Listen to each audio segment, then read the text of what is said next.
आज C++ programme start करते हैं क्लास।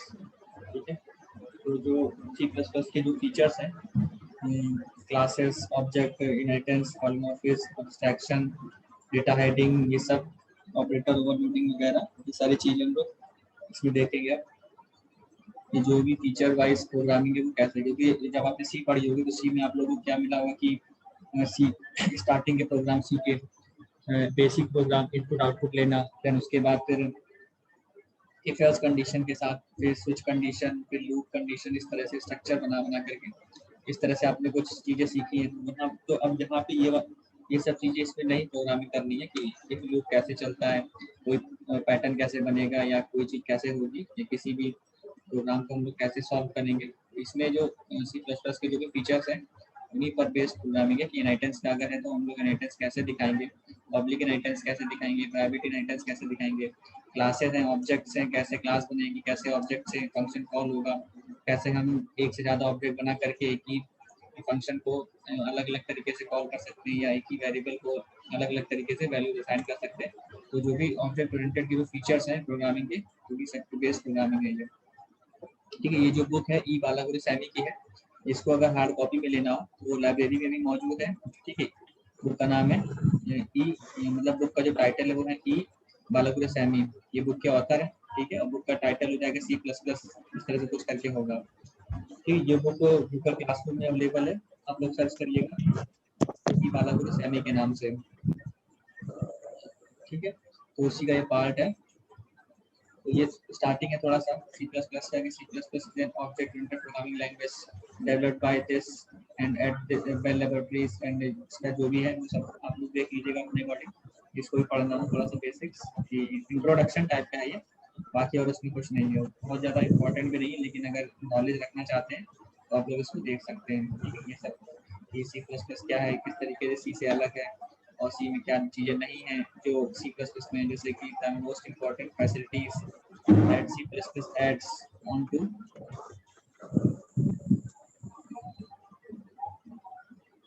ऐसे अगर आप अपना माइक बंद कर सके तो ऐसे आप अपना माइक ऑफ कर लीजिए, डिस्टर्बेंस हो रहा है।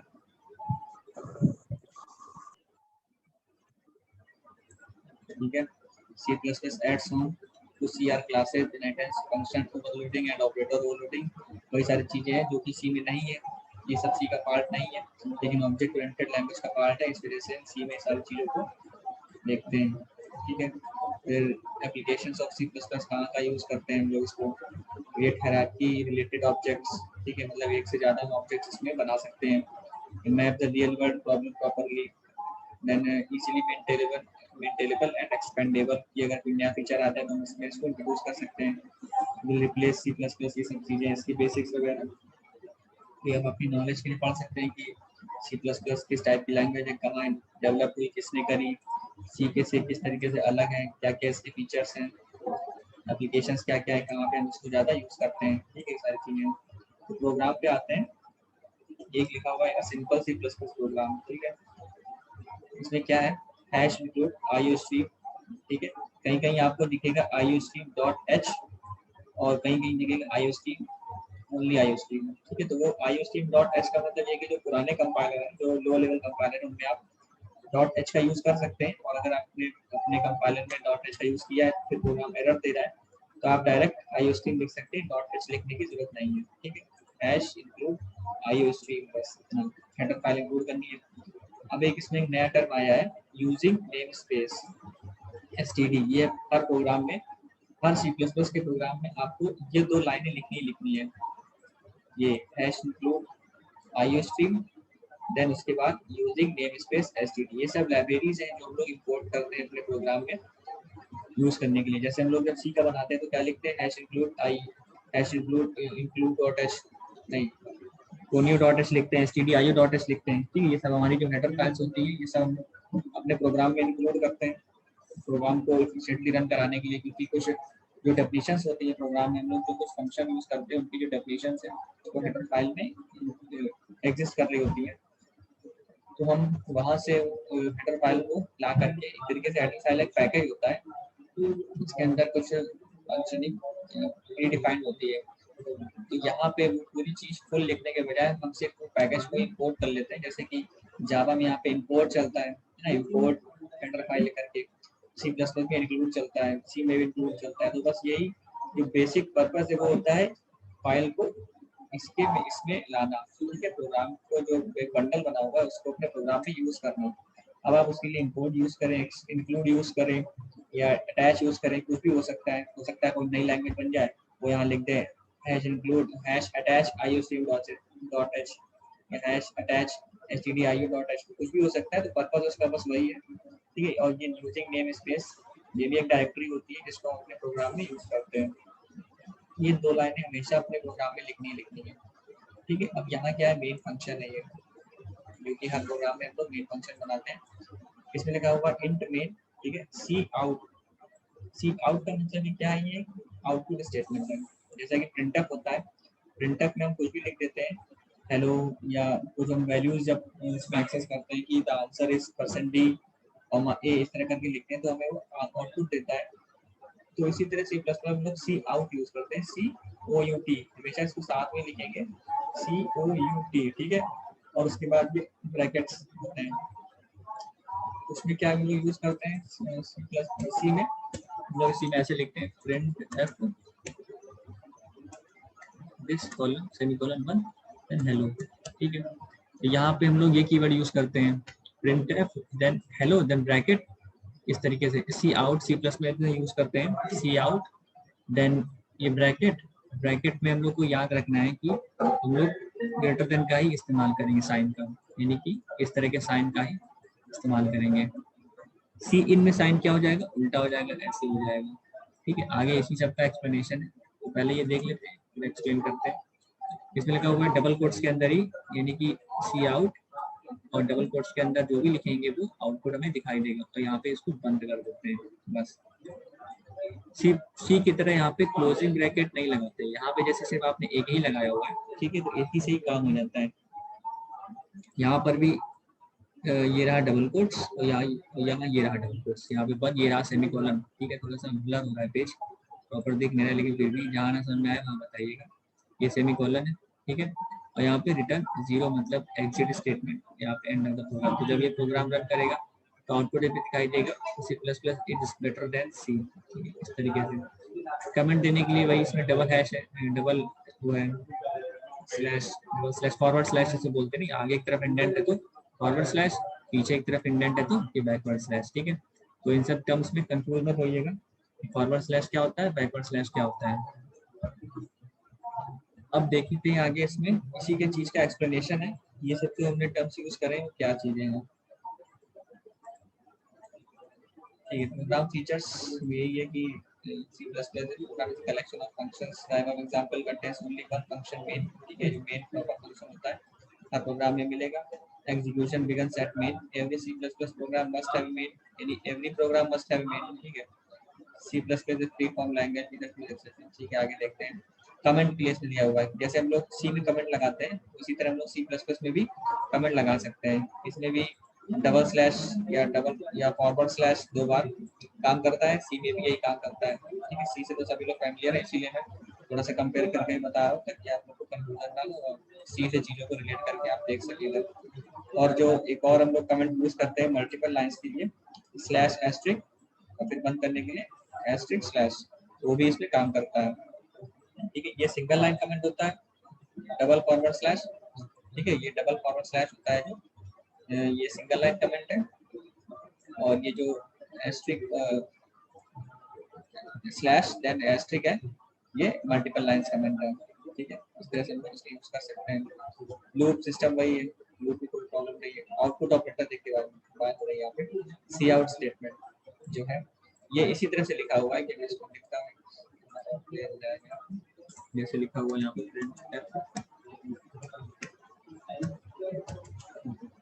C++ is better than C, ठीक है, ये लिखा हुआ है। तो C में हम लोग ऐसे लिखते हैं और C++ को हम लोग इसका ऐसा लिखेंगे, ठीक है। तो सी आउट इसका आउटपुट स्टेटमेंट है, प्रिंटफ सी का आउटपुट स्टेटमेंट है। ब्रैकेट स्टार्ट किया, ब्रैकेट का मतलब है कि हम एक रेंज दिखाएंगे कि इसके अंदर ये प्रिंटफ की चीजें स्टार्ट हो जाएंगी। फिर उसके बाद ये ऑपरेटर होता है। इस ऑपरेटर को यहाँ पे दिखाया गया, the operator this is called the insertion और पुट टू ऑपरेटर। हो सकता है ये एमसीक्यू क्वेश्चन हो जाए कि सी आउट स्टेटमेंट के साथ जो ये ऑपरेटर लगा होता है, ठीक है, इसको आप स्मॉलर देन या ग्रेटर देन भी बोल सकते हैं, इज कॉल्ड द इंसर्शन और put to operator. Insertion operator भी बोल सकते हैं इसको, या पुट टू ऑपरेटर भी बोलते हैं, ठीक है।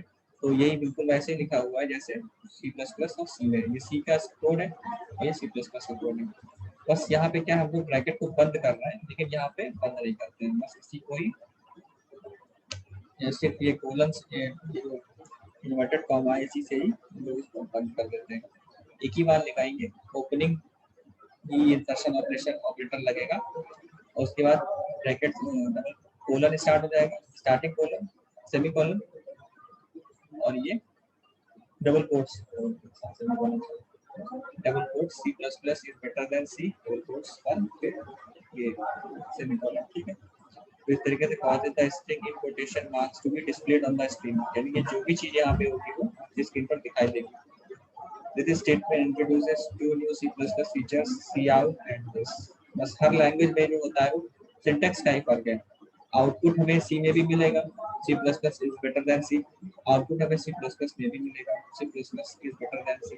लेकिन हम क्या कर रहे हैं, अपनी लैंग्वेज हमारी बदल जाती है। जैसे प्रोग्रामिंग लैंग्वेज का बस यही डर है कि वो थोड़ी एडवांस है नई चीज़ों में, नई चीज़ों को अडेप्ट करने के लिए। या आप अगर किसी चीज़ से कुछ कहें अपनी बात, आप जो लैंग्वेज जानते हैं आप उस लैंग्वेज में बोलेंगे, दूसरा कोई XYZ नाम की लैंग्वेज जानता है तो उस लैंग्वेज में बोलेगा, लेकिन मतलब उसका वही निकलेगा। डिफरेंस कहाँ पे आता है, सिंटैक्स में। तो उसी तरह बस लैंग्वेजेस का यही तरीका है, उनमें सिंटैक्स फर्क मिलेगा, बाकी चीज़ें वही रहेंगी। अगर यही कोड आप जावा में लिखे तो जावा में क्या आएगा, system dot out dot print L N C++ is better than C, ठीक है। बस ये पाइथन में करेंगे क्या होगा, print C++ is better than C. तो बस सिंटैक्स का फर्क है, बाकी चीजें वही। तो हमें सिंटैक्स ही देखना होता है। जैसे हम लोग यूएमएल में पढ़ते आए हैं कि कोई भी अगर हम डायग्राम बनाएंगे, मॉडलिंग डायग्राम कोई बनाएंगे, चाहे रेस्टोरेंट मैनेजमेंट सिस्टम हो, चाहे फूड डिलीवरी सिस्टम हो, चाहे ई कॉमर्स का हम कोई सिस्टम बनाए, तो काम सब वही हो रहा है, बस हम डायग्राम वाइज उसको अलग अलग तरीके से डिफ्रेंशिएट कर रहे हैं। हर डायग्राम का क्या है, सिंबल अलग है, कोशिश से ही वो पहचाना जाएगा कि कौन सा डायग्राम हमने बनाया है, और अपनी अपनी नीड के अकॉर्डिंग हम डायग्राम बनाते हैं। इसी तरह से हम लैंग्वेजेस का जो चुनाव है, जो सिलेक्शन है, वो भी हम अपनी नीड के अकॉर्डिंग करते हैं, ठीक है। आगे इसमें क्या है, आइडेंटिफाइड सी आउट प्रोनाउंस एट सी आउट, ठीक है। इसको काउट या सी आउट ही पढ़ेंगे, काउट ना ही पढ़े वो ज्यादा सही है, सी आउट ज्यादा अच्छा लगता है, ठीक है। काउट के बोलने में अच्छा नहीं लगेगा। सी आउट और सी इन। सी is predefined object that represents the standard output stream in C++. Here the standard output stream represents the screen, ठीक है। जो भी यहाँ पे ये देगा वो आपको स्क्रीन पर दिखाई देगा। यहाँ पे इसको ये बताया गया कि एक C++ जो भी वेरिएबल है, मतलब हम C++ प्रोग्राम से डील कर रहे हैं, ठीक है। तो जो हमारा ये जो क्या बोलते हैं सिंटैक्स है, जो हम प्रिंट करेंगे वो इधर से इधर असाइन होगा, राइट टू लेफ्ट असाइन होगा। बस इसमें ये दिखाया गया है, the operator this is called insertion put to operator, it inserts or sends the contents of the variable, यानी जो भी हम प्रिंट करना चाहेंगे, on its right to the object on its left, यानी कि अब राइट से लेफ्ट की तरफ आएंगे तो ये हमारा सी आउट स्टेटमेंट प्रिंट होगा। सी इन में क्या होगा, सी इन जैसे ही सी इन कंपाइलर को मिलेगा वो कीबोर्ड को प्रॉम्प्ट करेगा यूजर इनपुट के लिए, तो वहाँ से चीजें लेफ्ट टू राइट आ जाएंगी। यार ये सब बहुत ही बेसिक या यूजलेस चीजें, इनको ना ही दिमाग में रखें और कंफ्यूजन ही पैदा होगा। तो बस ये सब नॉलेज के लिए है, ठीक है। और यहाँ पे जब हम डबल स्ट्रिंग इन्वर्टेड कॉमा नहीं लगाएंगे, उसका मतलब हम आउटपुट चाह रहे हैं। जैसे C++ में सी में क्या लिखते हैं, द आंसर इज %d, ए को रिप्रेजेंट कर रहा होता है %d यानी इंटीजर फॉर्मेट में, ए की वैल्यू जो भी होगी वो हमारे आउटपुट स्क्रीन पे आ जाती है। तो उसी तरह स्ट्रिंग इसमें कोई एक चीज ले ली गई है, स्ट्रिंग में कुछ स्ट्रिंग स्टोर की गई होगी, किसी का नाम या कोई और चीज, तो वो हमें आउटपुट स्क्रीन पर दिख जाएगा। आगे बता रहे हैं कि जो हम लोग इंसर्शन ऑपरेटर देख रहे हैं या पुट टू ऑपरेटर देख रहे हैं, इसको हम लोग बिटवाइज लेफ्ट शिफ्ट ऑपरेटर भी बोलते हैं। You may recall that the operator this is the bitwise left shift operator and it can still be used for this purpose।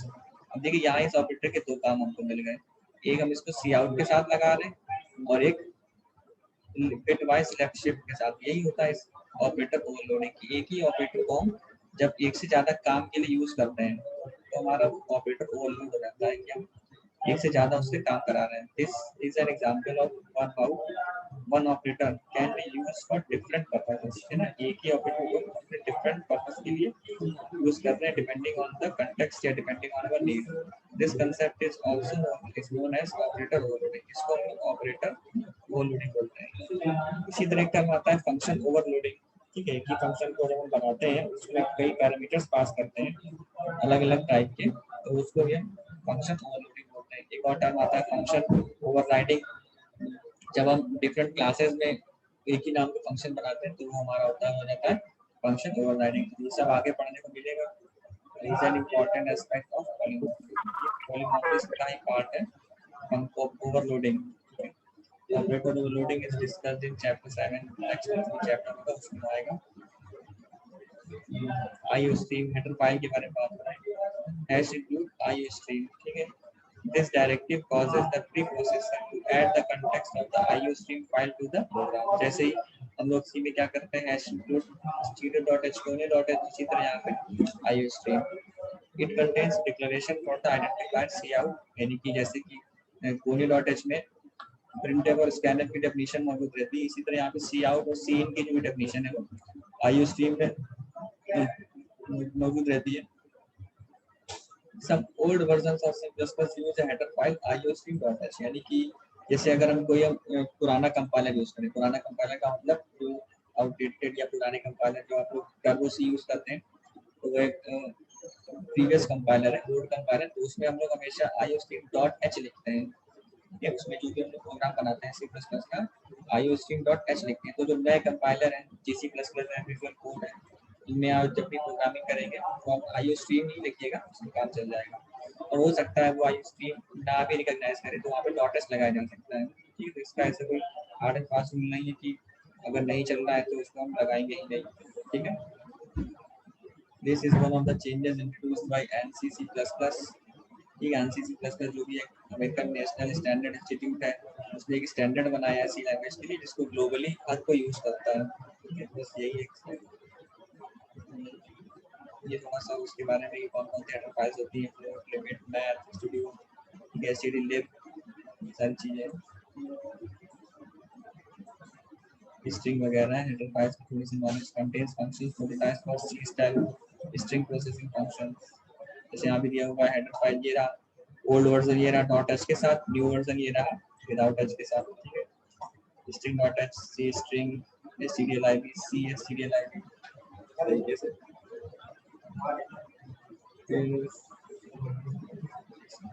Name space के बारे में कि जो हम नेम स्पेस यूज कर रहे हैं वो क्या चीज है।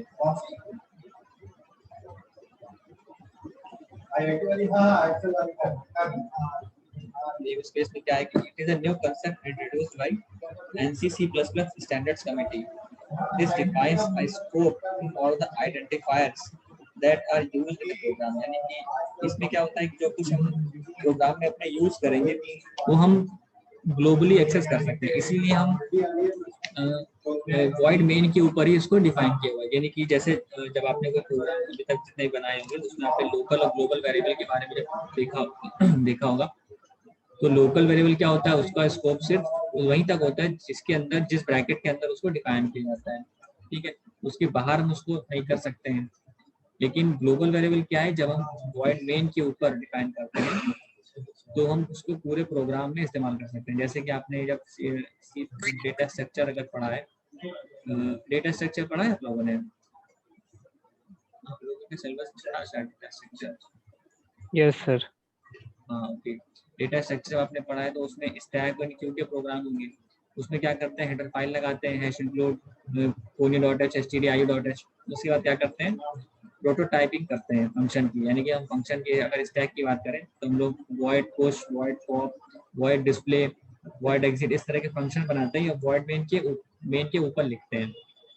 उसको लिखने का पर्पज है कि हम अपने कंपाइलर को ये बता रहे हैं कि हम फंक्शन की जो प्रोटोटाइपिंग कर रहे हैं कि हमारा फंक्शन क्या होगा, मतलब उसका नाम क्या होगा, उसका रिटर्न टाइप क्या होगा और उसमें कौन कौन से हम पैरामीटर्स पास करेंगे। तो वॉइड से हम रिटर्न टाइप बताते हैं और पैरामीटर्स हम लोग उसके बाद बताते हैं। जैसे हम लोग वॉइड पुश लिखते हैं, उसके बाद हम क्या उसमें पुश करेंगे, कोई नंबर पुश करेंगे या क्या रिटर्न करेगा, तो वो है। और हम लोग स्ट्रक्चर बनाते हैं, टाइप डेफ स्ट्रक्ट नोड, इस तरह से आपने बनाया होगा। उसके अंदर इंटीजर डेटा, फिर स्ट्रक्ट नोड स्टार नेक्स्ट, ये सारी चीज़ें स्ट्रक्चर को नाम दिया होगा। उसके बाद ही वॉइड मेन स्टार्ट होता है टोटल। तो इसके ऊपर हम जो भी चीज़ें लिखते हैं वो हम पूरे प्रोग्राम में एक्सेस कर सकते हैं बिना किसी रोक टोक के। तो यही यहाँ पे इंट्रोड्यूस किया गया है सेक्शन नेम स्पेस का, ठीक है। For using the identifiers defined in the name space scope we must include the using directive language, यानी कि इसका जो सिंटैक्स टेक्निक कोड है वो यूजिंग नेम स्पेस stda। आप इसकी जगह से यही लिख सकते हैं, मतलब ये जो दो लाइनें हमें लिखनी होती हैं कि hash include IO stream and using name space std, ठीक है। तो ये दो लाइनें आपको हर प्रोग्राम में लिखनी है और इसको वॉइड मेन के ऊपर ही रखना है, क्योंकि हमें ग्लोबली एक्सेस करने होते हैं कुछ चीज़ों को। Here std is the namespace where ANSI C++ standard class libraries are defined, ठीक है। एक नेम स्पेस है या एक या स्पेस, नेम स्पेस का मतलब वही है कि एक प्लेस मान सकते हैं प्रॉपर तरीके से, ठीक है, जहाँ पर ये सारी चीज़ें उसकी डिफाइंड होती हैं, प्री डिफाइंड, बस हम लोग वहाँ से इंपोर्ट कर लेते हैं। All ANSI C++ programs must include this directive, ठीक है। This will bring all the identifiers defined in std to the current global scope। जो भी चीज़ें वहाँ पे होती हैं वो उस प्रोग्राम के लिए उस दौरान, जब तक प्रोग्राम हमारा रहता है, मेमोरी में रन करता रहता है, उस दौरान हम उसको यूज़ कर सकते हैं। यूजिंग एंड नेम स्पेस, ये भी एक कीवर्ड है, यूजिंग और नेम स्पेस, ये दो कीवर्ड है, ठीक है। Using and namespace are the new keywords of C++। इसके बारे में भी कुछ डिटेल में है चैप्टर 16 में, तो जब आए समय तक लिखा जाए। और ये मेन फंक्शन है जिसमें पूरा हमारी फंक्शन की प्रोग्राम की बॉडी रहती है, ठीक है। ये तो हो गया अभी तक का बेसिक, जिसमें कि एक छोटा सा प्रोग्राम इन्होंने लिया ये, ठीक है, और उसको कैसे लाइन बाय लाइन बताया कि हर लाइन का क्या मतलब है, क्यों यूज़ कर रहे हैं, ठीक है। इतना तो जितने लोगों ने C++ पढ़ी है या कोई भी अदर लैंग्वेज पढ़ी है, इतना तो नॉलेज सभी को है, क्योंकि हर उसमें प्रोग्राम में बेसिक चीज़ें होती हैं जो आपको बताई जाती हैं। अब इसमें आता है एक इन्होंने प्रोग्राम ले लिया है, let us consider slightly more complex C++ program, assume that you like to read two numbers from the keyboard and display the average on the screen। अब ये किस चीज़ का प्रोग्राम है, ये यूजर से 2 नंबर लेगा। assume that we would like to read 2 numbers from the keyboard, यानी user से इनपुट लेगा 2 number and display there average on the screen, और उन नंबर का एवरेज निकालेगा, यानी कि अगर 2 नंबर हम A और B में स्टोर कर रहे हैं तो A + B/2 एवरेज आ जाएगा हमारा। इसको हमें किसी एक वेरिएबल में स्टोर करना पड़ेगा। देखिए प्रोग्राम बिल्कुल वैसे ही बनेगा। यहाँ पे दो चीज़ें हमने यूज करी, दो लाइनें, हैश इंक्लूड IO स्ट्रीम और यूजिंग नेम स्पेस std। उसके बाद हमारा मेन स्टार्ट हो गया, ठीक है। मेन में क्या किया हम लोग ने, 2 नंबर इंट्रोड्यूस किए, जैसे कि हम लोग लिखते हैं इंट AB, यहाँ पे इन्होंने फ्लोट ले रखा है कैसा भी नंबर। उसके बाद हम लोग क्या करते हैं, उसका सम निकालेंगे, देन एवरेज, ठीक है, मतलब कि डायरेक्ट भी आ जाएगा, उसमें कोई दिक्कत नहीं है। देन यूजर से नंबर इनपुट मांगना है, तो सी आउट स्टेटमेंट, यहाँ सी होता है तो क्या लिखते हैं, printf inter 2 numbers, scanf %d a %a और स्कैनफ %d %b, ठीक है। इसमें ये सी आउट एंटर 2 नंबर्स, सी इन, ये देखिए सी इन का सिंटैक्स रहा, सी आउट का सिंटैक्स ये रहा और सी इन का सिंटैक्स ये रहा। बस ये जो ये बन रहा है, मतलब ये जो ऑपरेटर्स हैं हमारे, ठीक है, इनमें डिफरेंस है। अब याद कैसे करना है, सी आउट है तो हम कौन सा सिंबल यूज करेंगे, आउट मतलब बाहर की तरफ है, तो इसको आप लोग ऐसे याद कर सकते हैं कि इस ऑपरेटर का जो मुंह है वो बाहर की तरफ ओपन है, ठीक है। एक याद कर लिया, दूसरा अपने आप ही इसका रिवर्स हो जाएगा, तो सी इन हो जाएगा कैसा, इन, तो ऐसे अंदर की तरफ हो गया। इससे काफी लोग को दिक्कत होती है इसमें, इस आउट में क्या लगा है, सी इन में क्या लगा है, मतलब पूरा प्रोग्राम सही है, इन्हीं ऑपरेटर्स में दिक्कत आ गई, ये सब उल्टा करके रखा हुआ है और प्रोग्राम पूरा सही है लेकिन फिर भी एरर नहीं मिल रही। तो याद करने का इसका तरीका यही है, सी आउट, आउट होता बाहर की तरफ, तो इसका मुंह ओपन है बाहर की तरफ को, ठीक है। और अगर एक आपने याद कर लिया तो दूसरा आपको याद करने की जरूरत नहीं है, एकदम इन्वर्स हो जाएगा, ठीक है। सी इन, इसका इन्वर्स की तरफ। तो ये होता है हमारा इनपुट स्टेटमेंट, जिससे हम यूजर से इनपुट लेते हैं। अब इसको प्रिंटफ जैसे लिखते हैं, बिल्कुल लिख के भी बता देते हैं। प्रिंटफ टू नंबर्स, ठीक है, ये हमारा प्रिंट सी का स्टेटमेंट होता है। अब स्कैनर क्या करते हैं, एक साथ हम लोग ले लेते हैं %d, ठीक है, %a,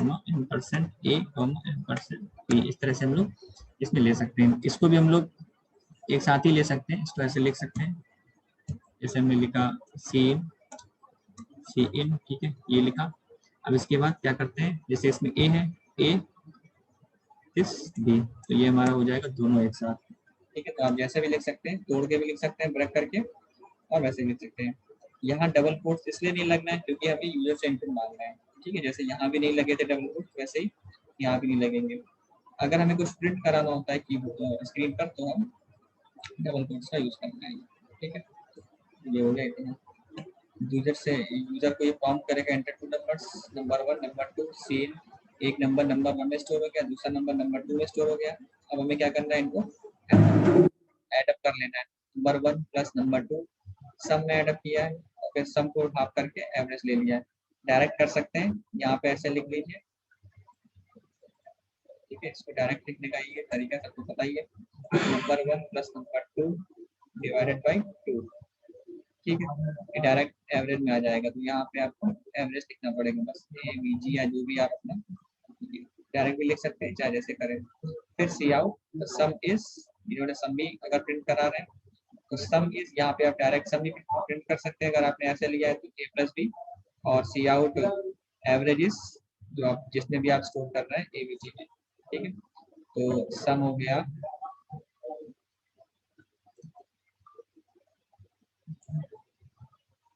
ठीक है, सम हो गया हमारा, सम में स्टोर हो गया, एवरेज हो गया हमारा, एवरेज में स्टोर हो गया। और रिटर्न 0, वहाँ पे इंट लगाया था स्टार्टिंग में, तो हमारा हो गया रिटर्न 0, ठीक है। तो ये हमारा एक बेसिक C++ प्रोग्राम है विदाउट एनी क्लास, ठीक है। इसमें क्लास का कहीं भी यूज नहीं किया गया है, लेकिन हमें ऐसा प्रोग्राम नहीं बनाना है। हम जब भी आगे प्रोग्रामिंग करेंगे हमेशा क्लास का यूज करके बनाएंगे, ऑब्जेक्ट का यूज करके बनाएंगे। ये तो एक नॉर्मल प्रोग्राम है जिसमें इंट मेन के बाद से तो सारी कलाकारी वही है, जैसे क्या प्रोग्रामिंग की बस सिंटैक्स अलग है, ठीक है। तो ये नॉर्मल सा प्रोग्राम है, इसको तो सभी लोग कर लेंगे, इसमें तो परेशानी की बात नहीं।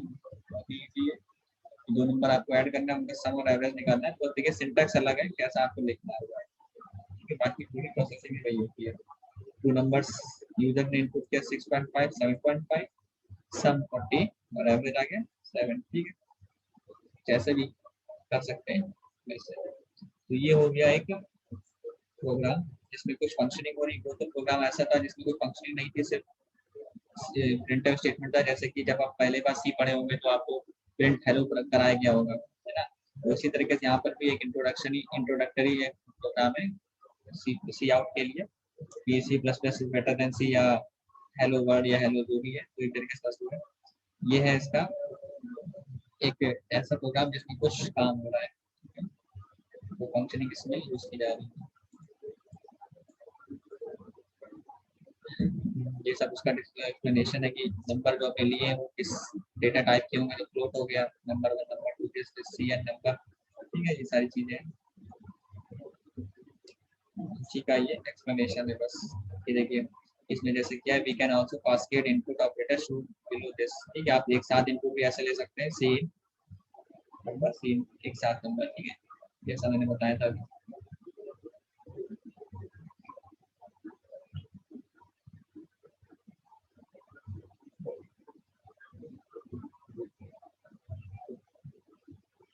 अब ये एग्जांपल है क्लास से, एन एग्जांपल विद क्लास। अब इसमें क्लास का यूज किया गया है, ठीक है। One of the major features of C++ class, they provide method to binding data together, एक डेटा का पैकेज फॉर्मेट में बाइंड करना, and functions which operate on them, like structures in C, classes are user defined in type C। जैसे कि हम लोग C में structure use करते हैं, उसी तरह हम लोग C++ में क्लास यूज करते हैं। इस स्ट्रक्चर में हम लोग के पास ऐसा कोई फीचर नहीं होता जिससे हम लोग पब्लिक प्राइवेट वेक्टर यूज करते हैं, लेकिन C++ हमें फैसिलिटी देता है इसको यूज करने के लिए।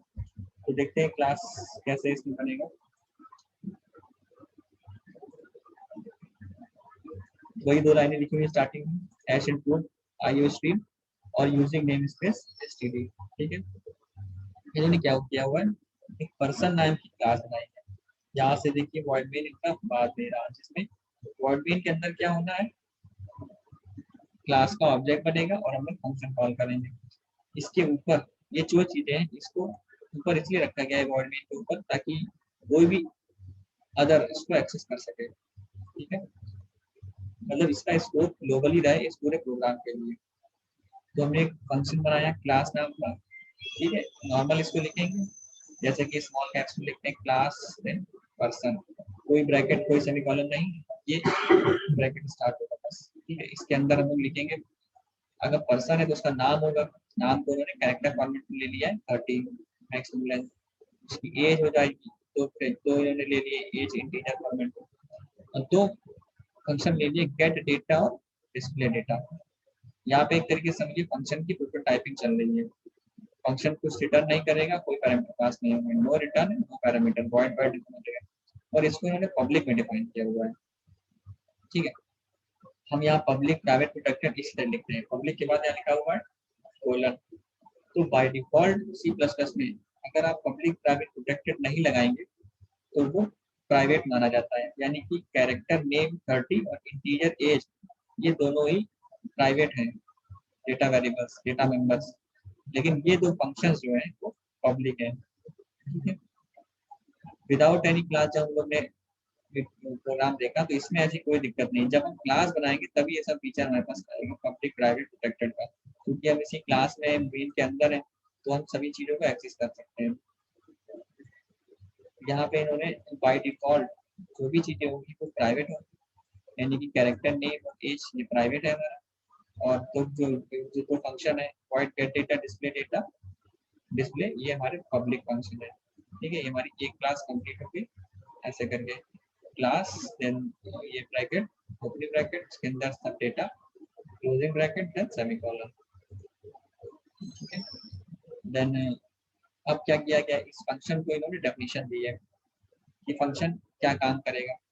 तो जब हम आउटसाइड फंक्शन किसी क्लास के अंदर जो फंक्शन डिफाइन किया हुआ है, ठीक है, इसको जब हम आउटसाइड इसकी डेफिनेशन देते हैं, यहाँ पे हम इसकी डेफिनेशन दे रहे हैं, यहाँ पे हमने इसको सिर्फ डिफाइन किया हुआ है।